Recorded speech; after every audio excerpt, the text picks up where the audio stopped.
Okay, good morning, everybody. Welcome to West Texas A&M University. This is our international management class, and we are very lucky to have two good speakers.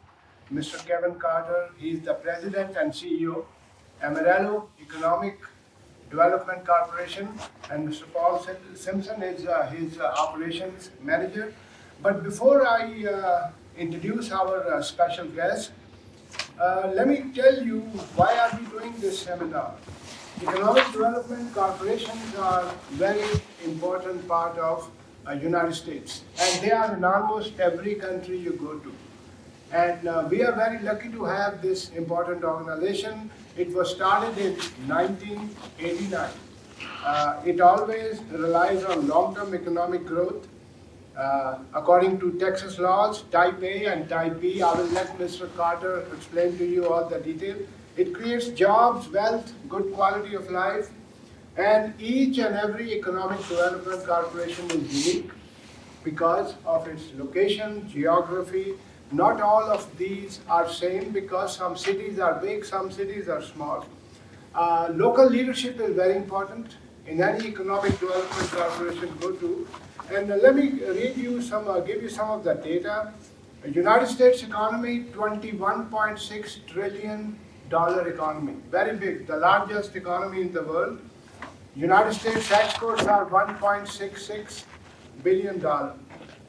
trillion, and then imports are $2.6 trillion. How about Texas economy? $1.9 trillion. As we talk, it is the ninth largest economy in the world. And of course, after California is number 2. And how about Texas exports? It used to be 300, but it has gone down because of the issues. It is $279 billion exports from the state of Texas. But then where do you fit the Amarillo? $539 million worth of exports from our area. Okay? And there are a few other things which I would like to also mention. As I told you, 1989 it was established because all these rules and regulations changed in 1987. So everybody jumped on this bandwagon. They rely on agriculture, manufacturing, aerospace, logistics, distribution, and they are adding 5.5 billion in gross product in this area. Amarillo population, 200,000 people, as we all know. Amarillo metro area, metropolitan statistical area, 5 counties, and the total population is 427,000 plus. And there are towns which are 10,000 plus: Amarillo, Boulder, Canyon, Dumas, Hartford, and Tampa. So this is my brief introduction about economic development corporations. And its role is very important when you apply international, because I gave you the data that United States is the largest exporting nation, and state of Texas plays a very important role, and our area is also very important. Okay, let's talk about Mr. Carter. He's the president and CEO, Amarillo Economic Development Corporation, and previously he worked for High Ground of Texas, which is a collection of 67 counties. Kevin graduated from Wayland Baptist University, and then in 2012 he also graduated from Oklahoma Economic Development Institution. And basically his expertise is in economic development finance, and that's why Economic Development Corporation, they do a lot of work, and I will let him explain to you all the detail. But to make the story short, our AEDC, like other economic development corporations, they are very big in research and education, entrepreneurship, workforce, technology, food safety, and all the food production, manufacturing, and of course they also want to have a good quality of life. I'm just reading from Amarillo Globe News. This was a big article just a few months back. But before I go for all these other details, I think we need to invite Mr. Carter, and let's see what he has to say about AEDC. So 2 things, tell us about the history, what's going on in these days, and also what are the major changes happening in the United States as long as your agency is concerned. So let's give a warm welcome to our friends.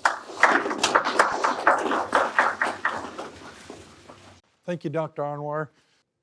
As Dr. Anwar said, I'm Kevin Carter. I've been in Amarillo about 2 years.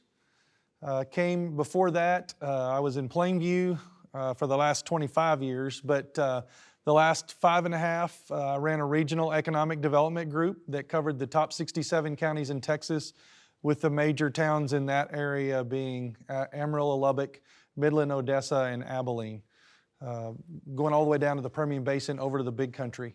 Before that, I was the economic developer in Plainview, and before that, I was not in economic development. A lot of us economic developers get into this by accident, or we get into it because we have a career change, and that's how it worked for me. I spent 14 years in healthcare, working for Covenant Hospital there in Plainview, and was fortunate enough to get into economic development and have loved my time. It's a great role. You get to help your community out, and then in my regional role, we got to help a whole region out, and so I'm really excited. I have to tell you a funny story. I did go to WT for 1 semester. I had a wondering phase in my life when I got out of high school, and I've told this story to Dr. Engler. And so I started out at Angelo State, decided I thought I could play golf, and so I went to Texas Arlington and did not do as well down there, didn't go to class. So make sure you go to class. You guys are all close to the senior level, so you know that.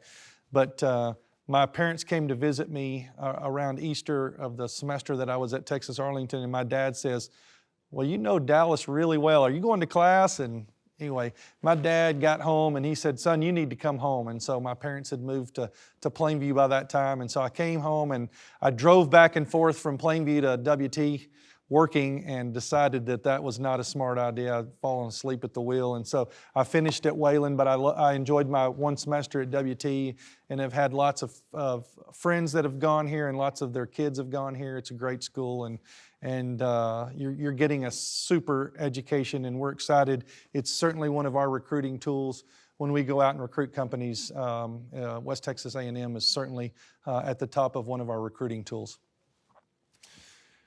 So the need for economic development, you're either living or dying in your community, you're either growing or slowing. And so there is a need for economic development. One of the things that we talked about that Dr. Anwar said in his introduction was about exporting of goods and services. So we primarily only try to recruit primary businesses. Definition of a primary business is 50% of the goods and services have to be made, that are made or you are servicing, have to be exported out of your area. For us, that's a 5-county metropolitan statistical area, which our 5-county MSA is Potter and Randall County, which is the 2 counties of Amarillo, then Oldham County, which is Vega, Carson County, White Deer, Panhandle, and then Armstrong County, which is Claude. So everything that is produced or serviced has to be outside of that area to qualify for the primary job. The importance of a primary job and why Texas limits you on what economic development companies can do, especially on the top A that I'm going to get into in just a minute, is the multiplier effect with primary jobs.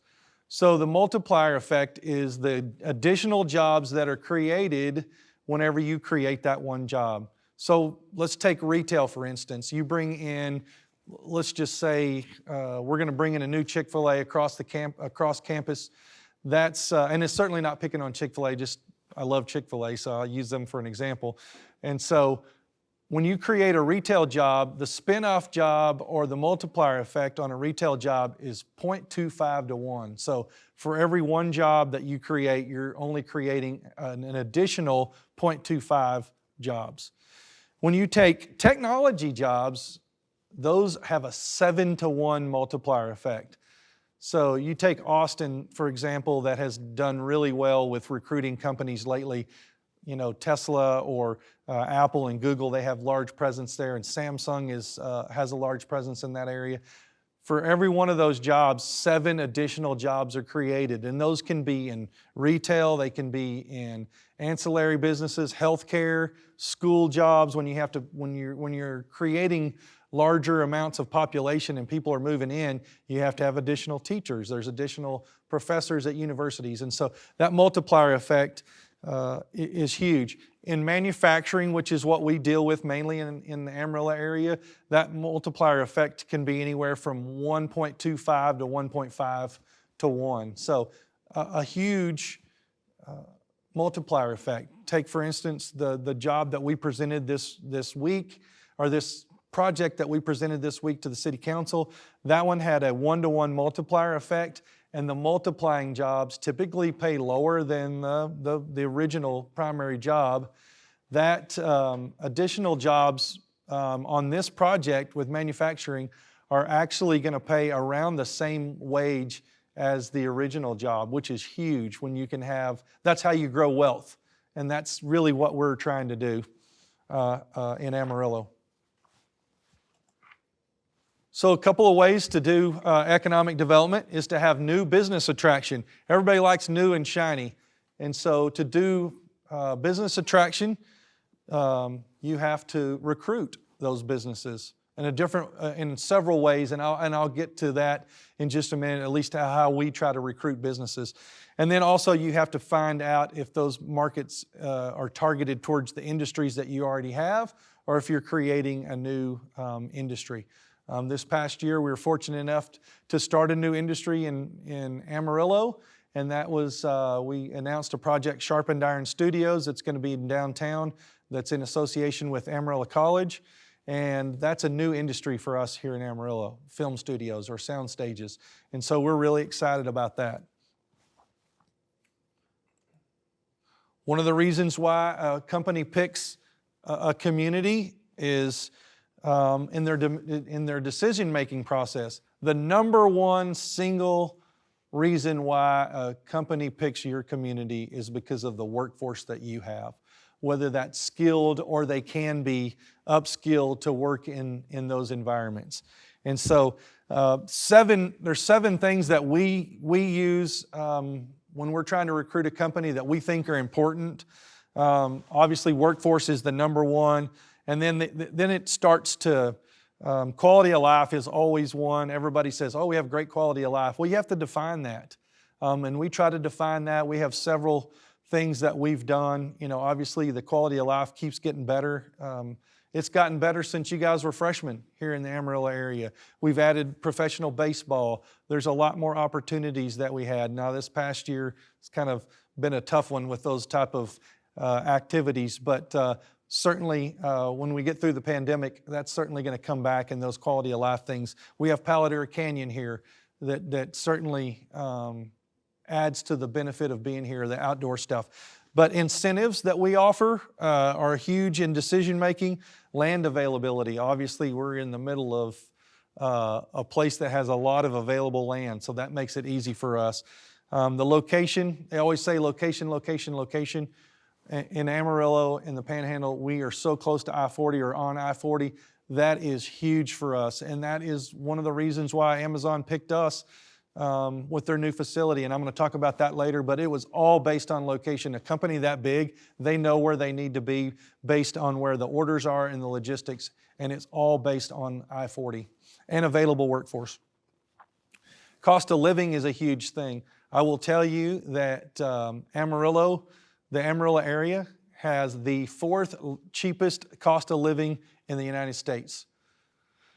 We get a cost of living report every quarter. We kind of fluctuate. Usually before the pandemic, we were number 10 or 11. But during the pandemic, we've fluctuated this past year either 3rd or 4th, but we ended up on the annual cost of living. We ended up at number 4.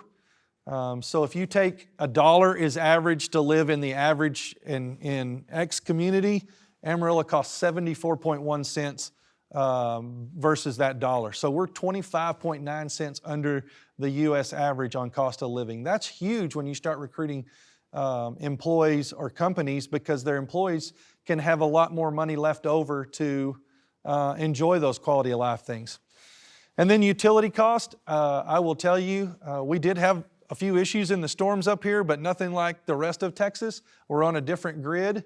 I don't know if y'all talked about that. We're very fortunate to have XL Energy as our utility supplier. We have the second lowest utility cost in the state. Only the city of San Antonio is the only place in Texas that has lower utility costs than us. And so that's a huge recruiting tool. But really the number one way to add businesses in your area and do economic development is through business retention and expansion, or BRE as it's affectionately known. And that's what Paul does for us that Dr. Anwar introduced. That is the easiest. Those folks already know that, there's no trees in West Texas. I mean, everybody says, hey, you don't have trees. Well, you know what? The folks that are already here, those businesses that have already established in Amarillo, they know what kind of workforce that we have and how great the people are. And so those are the companies that are easiest to work in any community, not just in Amarillo, but in any community. Those businesses are already there, and it's a lot easier for them to grow. And so that's the number one way to recruit is for BRE.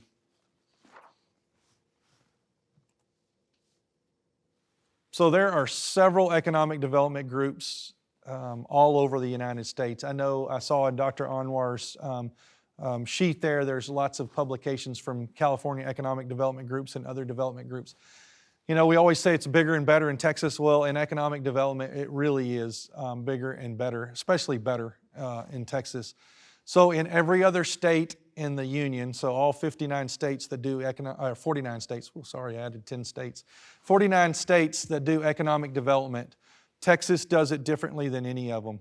So every state does economic development from the state level and then goes down to the local level. In Texas, economic development is done at the local level, and then if you need the state to step in, you can get the state to step in.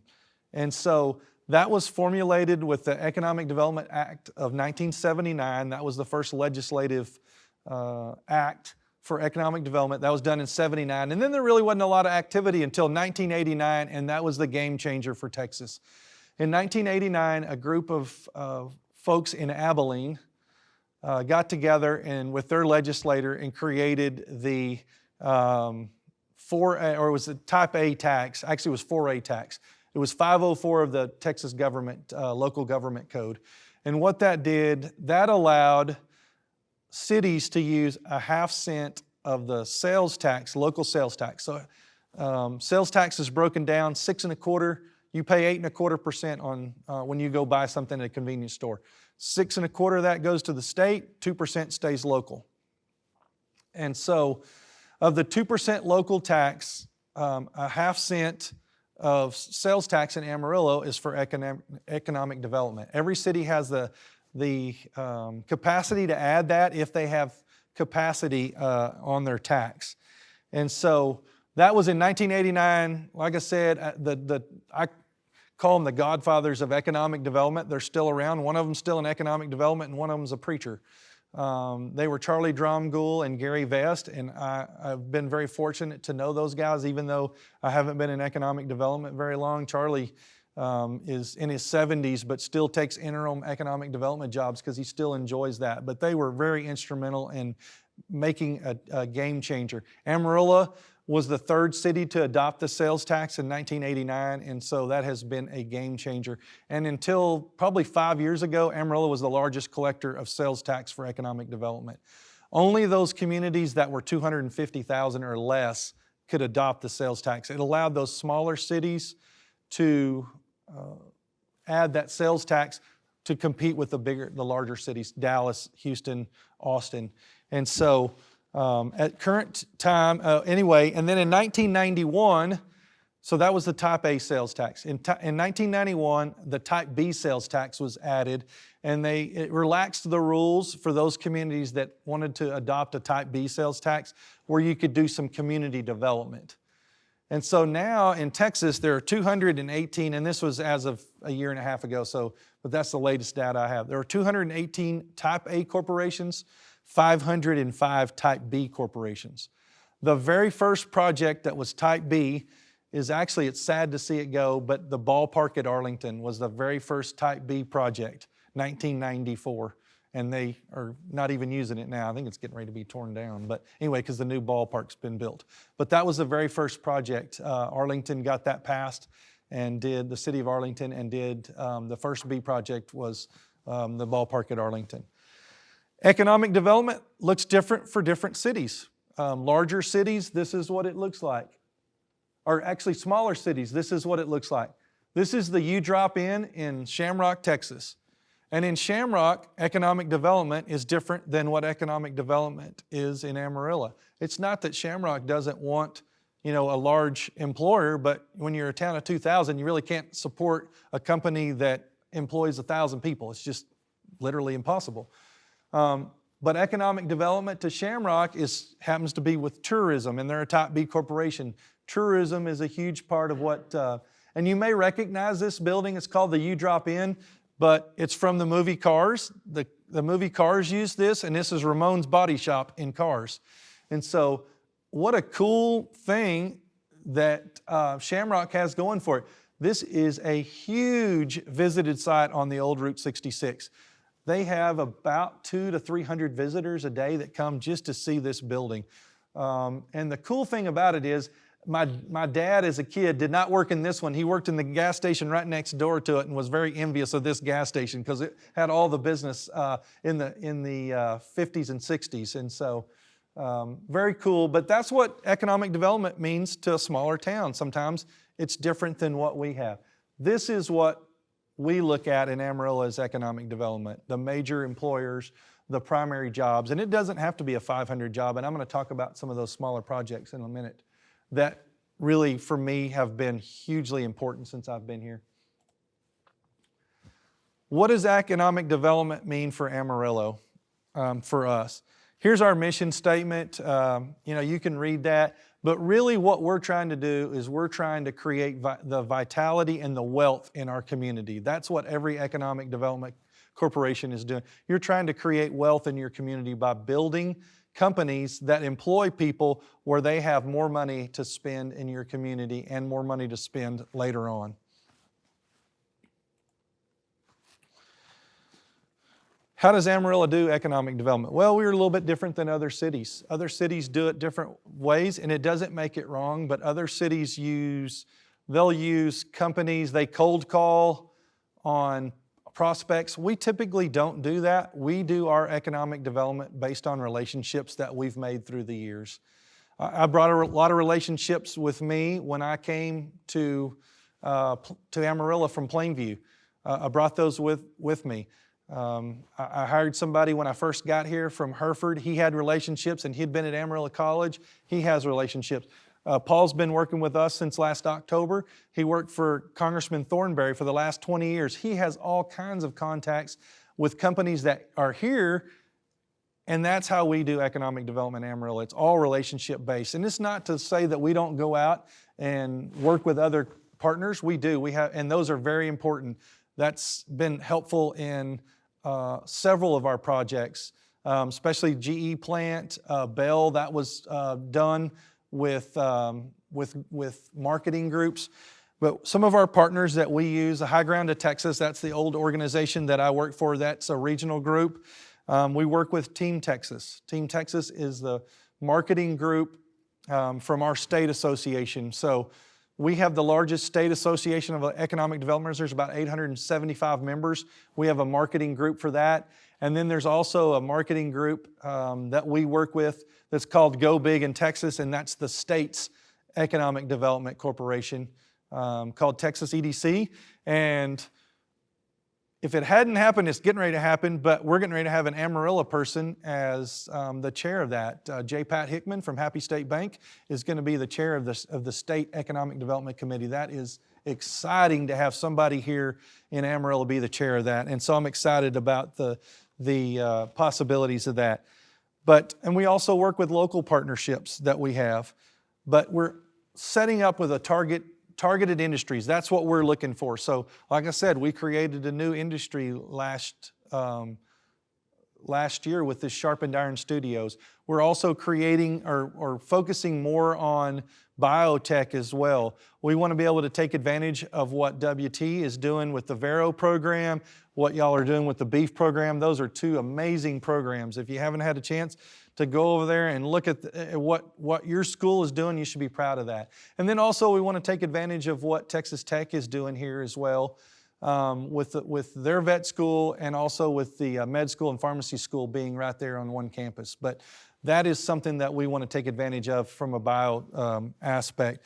So our 9 targets that we want to target: manufacturing, aviation, food processing, technology, logistics, professional services, that's like insurance. We have a huge AIG presence here in Amarillo. I would have never known that when I got here, but we do. They're not very well known in the community, but AIG is a huge corporation, and we have about 900 AIG employees in Amarillo.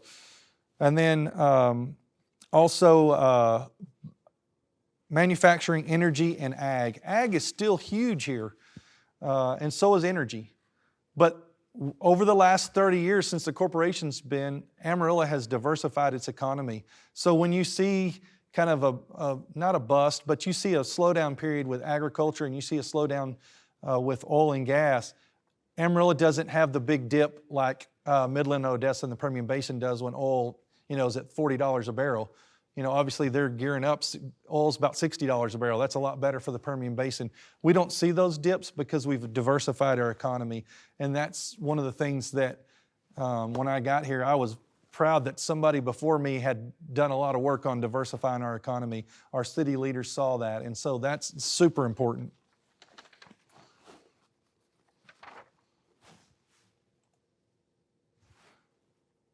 Some of our successes this year that I'm super proud of, like I said, I talked about Sharpened Iron Studios. That's going to be 40 new jobs in downtown. They're on the downtown Amarillo campus.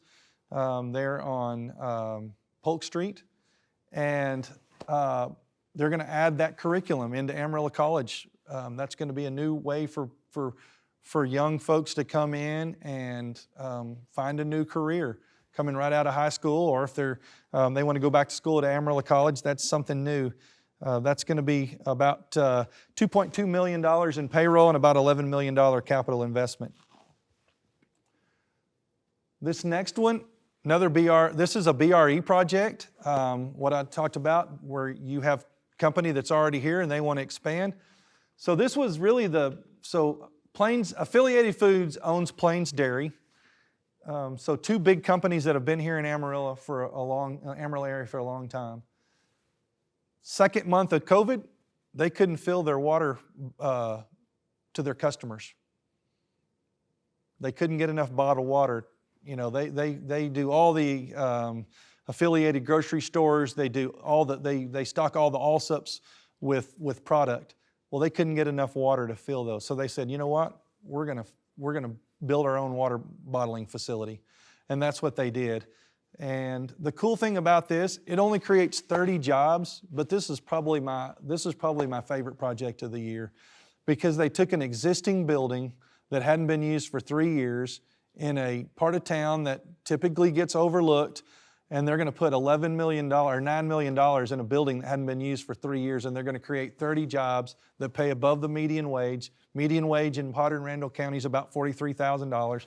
These jobs are going to pay at least $45,000, and they have taken a building that was sitting empty, and they're going to revitalize that. They're going to open next month. So created 30 new jobs, and we already had that. So this was, and from an economic development standpoint, from taxpayer money, we're giving them $300,000 from AEDC, and they're getting some tax abatement from the city and the county and Amarillo College, but not a lot of investment for a lot of return. Another BRE project, Mwi Veterinary Supply. This they have a machine that actually, so in the cattle feeding industry, they fix up these nutrients. They have to be mixed a certain particulate if you're trying to fatten up a cow the right way. And so they've created these machines. Before this year, they could only produce about 40 or 50 of these a year. We gave them some money, and they're going to add some additional space in a building that we own. They're going to be able to create 80 of these machines. And so they're going to create 50 additional jobs that pay $65,000 to $75,000 a year starting out. What a great wage to get started. Anyway, that project's almost done. They're putting about $1 million into adding some square feet. They added a 5,000 square foot building and then added another mezzanine in their current facility. So this program was a program that we started because of COVID. You know, I talked about that we could only help primary employers. But we saw the need when COVID first hit back in March and April that we needed to help our small businesses. They're the ones that have suffered the most in our economy. You know, restaurants were shut down to 25%, and you know, retail you could only have, I think at first you could only have 5 or 10 people in your store, and so we had to find a way. We couldn't, by the statute, incentivize these companies. So we had to get creative. And so what we did, we started the Amarillo is Open marketing campaign. And what we did was we offered it to the first 200 businesses that would market Amarillo and the fact that we were open. Now, we may not have been fully open, but Amarillo was open for business. You could stop and eat in our restaurants and get takeout. And so I'm especially proud of this because we created something that we typically wouldn't be able to do. Graciously, our board and city council let us use $1 million of our marketing money. And so we were able to help 197 businesses. And you saw all these blue signs all over town. There's still a few up. I mean, they're still in great shape. And the fact we had a billboard right when you went into downtown that was right on I-40 where people could see that. And one of the things that has happened from that, and then I'm going to talk about in a little bit, I'll just jump ahead. Amazingly, you know, I talked about that we get our money from sales tax. We had 2 months that were below the last year's level for the last, really basically the last 14 months. We've only had 2 negative months. And that was the months of April and May of last year, right when COVID first hit. This past month were March numbers, but they're actually January numbers. They're about 45 days behind. Our January number was 8.76% up. So you got January of last year, pre-COVID, because COVID didn't really affect us till probably middle of March. And then you've got a month that, you know, we're making our way out of COVID, but we were 8.76% up in sales tax. Amazing fact that our economy has done as well as it has here in Amarillo. And it has the fact that our leadership, and that leadership is city leadership, county leadership, at the university level, with our colleges, all our community leaders. We didn't shut our economy completely down, and not to say that we didn't have challenges with COVID. We certainly did, and I don't want to make light of that, but we did a lot better job than other states have done, and even other parts of the state here in Texas. You know, we've had a lot more freedom the past year than other parts of the country, and very thankful for where we live and the fact that we can say that.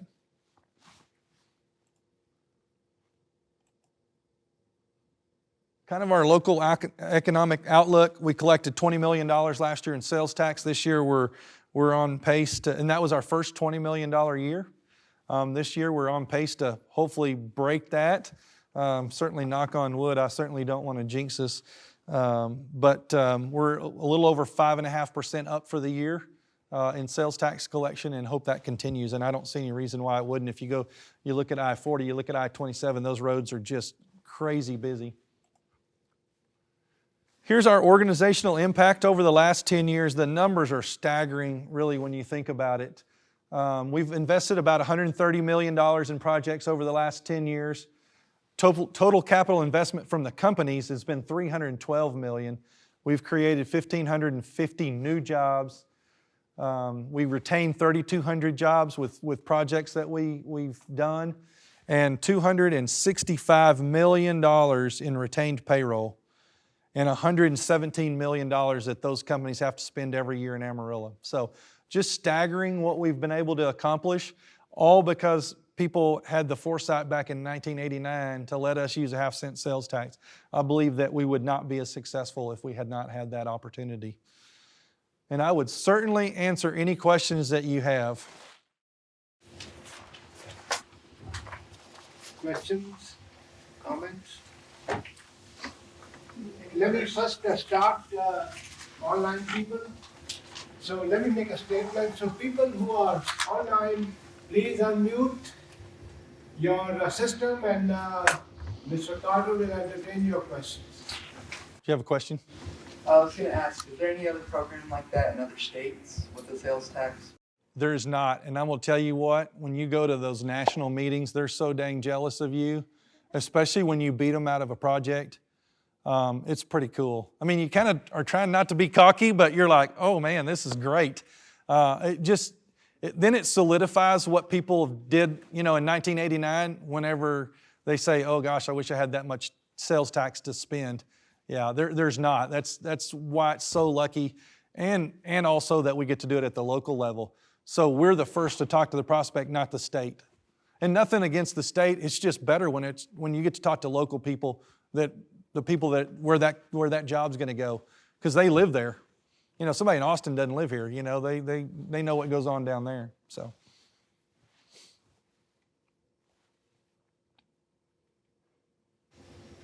I have a question, Okay. Kevin. This is last week. This is Financial Times. Okay. It's like Wall Street Journal. And they have a very big front story. Fed revises up U.S. growth forecast. And we are expecting a pretty big growth in the next 1 year, 2 year. I mean, as we were talking before the seminar, the economy is expected to come back, a lot of money sitting in the banks. So any comments about that? And then this is today's Wall Street Journal. I made a copy, and it talks about 5G technology coming into many cities. Would you like to comment on these two? The 5G I don't know a whole lot about, but I'm excited about that because, I spend a lot of time on my phone. And I have a 20-year-old, so I have to keep up with the 22-year-old, have to keep up with the times. He says I don't, but I try. As far as our economy, I think we are poised especially well here.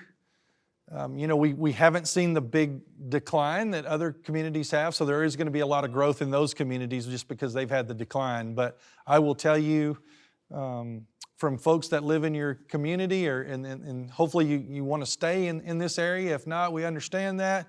But I will tell you, we're getting ready to hit California and New York super hard because of, there are folks. I talked to a lady last week that's doing some work for us. They ate out last week for the first time in a year. I just could not wrap my head around that. So I think there's a lot of opportunity for us to hit California and New York companies just because of different ways that we handled the pandemic versus the way they handled the pandemic. So I think there's going to be a lot of opportunity. We obviously have a lot to offer. From a business state. We are a business-friendly state. We've won the Governor's Cup, which is this big race that has the most relocations in the last 10 years. We've won that 10 years in a row, our state has. And so we're usually the number 1, number 2, number 3 most friendly state business-wise. We do our property tax. We always get a little knock on our property tax because it is a little high compared to other states, but we don't have a state income tax, and we don't have some of those other taxes. And so I think we are poised for huge growth. In fact, the governor, we had a call with the governor about 2 weeks before his State of the State speech, and the governor called Amarillo out specifically on something that we had said on that call, that Amarillo is seeing the largest economic development activity in the last 30 years. That's a true statement. So we are seeing that huge activity. We have a lot in the pipeline, and when we get these big companies, then it gives more opportunities for kids your age to, I hate to say kids, students, young adults. It gives you a lot more opportunity to have more things to do. And so we're excited, more restaurants to come in and those things that you guys care about and I care about. I love to eat. Obviously, as big as I am, I love to eat. So no comment, Dr. Wendler. So it's very good to have you in here, by the way. So thank you for joining. So, anybody else have a question? Yes, ma'am. So how do you go about choosing which industries that you try to incorporate and bring into the communities? Because I think about Sharp and Iron Studios, I think is super interesting. They chose us. So sometimes they choose. And I'll tell you the story, and Sean certainly doesn't mind it. So you guys are too young to remember 90210, but you may have seen reruns. So especially in the first years, Shannon Darty, she was the tough one, difficult one to handle. Her brother is the one, he married an Amarillo lady, and they've been married for 25 or 30 years, and she wanted to get back to her hometown. So that is Shannon Darty's brother, Sean, and he has an awesome vision for this. And so it's one of those deals. She wanted to get back to Amarillo, and he wants to give back to Amarillo, and so that's how that was born. We got lucky with that one, but it was all based on relationship. I mean, it's all based on relationship. So some of those targets we didn't pick, they picked us. You know, we didn't pick the energy industry, it picked us because there's fossil fuels in the ground. And then, you know, obviously we worked on that with the renewable energies, with the wind turbines in Oldham County and Carson County, and even down in the southern part of Randall County. There's some wind farms. And so that's huge. Sometimes they pick you and sometimes you pick them. So, yes, sir. So, as far as the future of Amarillo economic development goes, are you guys targeting more industry type work, or would you like to invest more in like the art side as well of it? So we can't invest in the art side. You know, it all goes back to we're solely trying to get those primary jobs. Because if those things come, the other part will come. Or that's the way the rules are intended. So there's this Section 501 of the local government code. It's kind of boring, but the first 2 pages really kind of sets out what we can do. So there's a set of NACES codes. There's 21 of them that are 2-digit codes, and then you can base. So those are really the only ones that we can work off of. And then, of course, those 2 digits expand into 6 digits, but everything that's in those, there's 21 or 22 of those. It's on the second page of the 501 government code. Those are the fields that we can actually try to recruit as a type A corporation. Now, a type B corporation in the smaller communities, and there's some big communities, like Frisco knocks it out of the park because everything's in Frisco. You know, they have the Star where the Cowboys work out and all that. So they actually have an A and a B. And they collect about 28 million in each one of those. And so in that B corporation, it's all about quality of life stuff. And that we're limited, that we can't help with. And so they have A and B. So they, you know, that's why they're knocking it out of the park. You know, and money doesn't do everything, but you're closer to Dallas. You know, people want to live out in the suburbs. And so, but like I said, we've been very fortunate here in Amarillo, and I think we're going to see some population growth. We won't see that kind of growth just because that's not going to happen. Plus, we don't want to live in 1 million people. It's not why I live here. I don't want to live with 1 million people and have traffic. I grew up in Frisco. That's where I am from. I was from kindergarten all the way through high school. So my parents have been there since 1998, and there was originally 18,000 people, and now it's almost 200,000. So it's grown almost to the size of Amarillo in less than 15 years. Yeah, and it'll probably double in 5. So it's a great place. I love visiting. I think it's supposed to max out around 360,000 is what they guess. Other questions? We still have time. Dr. Windler, you got to have a question. I know you do. No, I'm good. I appreciate the work that AEDC does, and a lot of that benefits WT, even though we're not in Amarillo, we're in Canyon, but a whole bunch of the people in Amarillo go to school in Canyon. Canyon ISD, Amarillo ISD is great schools. Canyon is booming though. It is. I mean, that's where the majority of the house building is in the, I mean, if you don't know this, a lot of the Canyon School District is in the city of Amarillo. It's been there for a long time, but that's where the majority of the house building is, in the Canyon ISD section of town, which is the southwest and the south part of town, because they're building a new high school.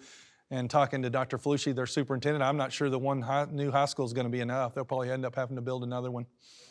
So it's, and what a lot of people don't realize is Canyon ISD runs all the way up to 40 west of 335. And that's an artifact of history, because Amarillo ISD looked at it, there was not much population out there, but they're gonna have to run a lot of school buses. This is, well, it's just an interesting, I'll make no editorial comment on it, it's just interesting. So they passed up on it. Canyon took it up. They said, okay, we'll bring those people to Canyon schools. Same thing on the north side of the boulevard, north side of Business 40, all the way to where the medical district is. That's in the Bushland School District. And so a long time ago, they didn't think it was going to grow that side or into that, and it has, and it is paid off for, especially Canyon ISD, it is paid off in droves, certainly. What's that called? Vision, right? Or Yeah. leadership. Yeah, it is, absolutely. And, Yeah. you know, it's really important in economic development. It's It is. important in every aspect of quality of life issues. But it really is important to try to look ahead and think about things and not just stop at the end of your nose, which Yep. happens sometimes. It does. To me, happens to everybody. It does. You get a little bit of tunnel vision and you have to see the bigger picture. Like I said, that was the bigger picture back then in '89, and this is where we are, and thank goodness for those folks that had that vision. Can you comment on Amazon? Yeah, absolutely. I will tell you, I know that you guys are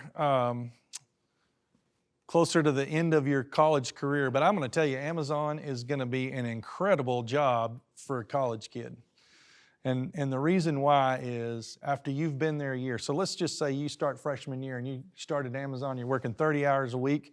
After your first year, they pay 95% of your college after that, books and fees included. It's a tremendous opportunity that we feel that WT students are going to be able to take advantage of, or Amarillo College students or whatever. It's going to be a huge opportunity, and that's why they picked some of the towns. That's why San Marcos has been a huge hotbed for Amazon. They're getting ready to put their fourth location in San Marcos. They're going to have almost 5 million square feet of warehouse space and 4,000 employees. I think half of those are kids that go to school at Texas State, because it is that, pays a decent wage, especially for college, pays $15 an hour, but you get full benefits at 30 hours. And so that facility we announced in January is 1 million square feet, $100 million that they're investing in our community. Huge. We did give them some incentive. And so as a city, the city and county gave them only 50% tax abatement for 5 years, which is on the lower end of a lot of the projects that we're doing, but they're going to invest $100 million. They're huge into education. With that 95%, they did not even pursue tax abatement or value limitation on the school taxes. They didn't want tax abatement from Amarillo College. And so they did not pursue those. And so, we hope that they'll be a good community partner. Not sure, I've not been in a community where they've had one. So I think they will be, but we're really excited about them coming in and that opportunity. And so hopefully we hope they'll have somebody on the ground in August or September and start looking at hiring folks about 6 weeks out. They're projecting first quarter of 2022 for opening. I think it'll be earlier than that. They really want to get up and running before Christmas season. If you go out to Loop 335 and 24th Street, man, they are going gangbusters out there on getting that thing built. So, How about hospitality, hotels related to that? We think so. There's, I heard a report this morning. We have about 7,000 hotel rooms in Amarillo, which is a lot. I actually got to tour the newest hotel yesterday. It's not quite done, but the Barfield, it's a historic hotel. It's going to be, they're going to work on getting 4 diamond with this. It'll be Amarillo's first 4 diamond. It's going to be a Marriott property. It's called their Autograph property, so it won't have like a Sheraton or a Hilton name or Embassy Suites, but it'll be part of the Marriott Bonvoy collection. But it'll be called the Barfield. It's going to be amazing. 112 rooms. That's going to be a game changer for us in downtown. And also, we're very fortunate to have all the hotels that we have on I-40. That drives our economy. People stay in Amarillo overnight. Our hotels have been full with nurses. It's a vaccination clinic in the city of Amarillo. I know that Vaccinations now are available, are going to be, I guess y'all are doing them on campus for the students. Everybody 16 and older can get that starting Monday. Pretty exciting. So, especially if you can, I hear you can get the one-shotter. Well, that's a great deal. I would rather have had the one-shotter than the two-shotter, I can tell you that. Pfizer's coming out with an oral vaccine soon. Yeah, I saw that. I read that this morning. So that's going to be interesting. My polio vaccine. Anwar, you may remember, my polio vaccine was on a sugar cube. Really? Oh, it was on a sugar cube. Yeah. So, anyway. The question over there. It's kind of like a little fun fact, but I was told that Amarillo has more hotels than the Las Vegas Strip combined, which is pretty crazy. More hotels, not hotel rooms. Not hotel rooms. Yeah, yeah. Probably, that's probably true. I hadn't heard that. That's a cool fact. Yeah, that is. But that may be true. You better fact check. I am. I'm going to fact check that, but I like that. I'm going to tell the CVC to use that. CVB now. So. Well, thank y'all so much for allowing me the opportunity. Enjoy this time of your life, and thank you, Dr. Anwar, for inviting me to speak. And anytime, if you have follow-up questions, Dr. Anwar has my contact information. I'd certainly be willing to answer any question. So. Let me make some final comments. First of all, we want to thank Dr. Engler also, Walter Engler, our president. Under his leadership, we have done a lot of good things. Especially the last 12 months have been amazing. But we are still here, and everything is active and dynamic. But you know, this kind of seminar, it's not only my effort, our students, and many are on the Zoom, and of course our multimedia people, one of the best in this region, and they have done an amazing job. So all the videos you see on YouTube, thanks to them. And so we have good resources, but no matter what happens, you know, keep wearing your mask, and we will come out and we will come to our normal life. But thank you so much, sir, and Paul Simpson, for your 3 hours of time, because you people are very busy. But it makes a big difference to students. Yeah. And on behalf of them, we sincerely thank you for coming to Canyon and give us this wonderful. There are so many things I did not know. And so you educated us today, and I hope you come back again. Yeah, Thank absolutely. you so much.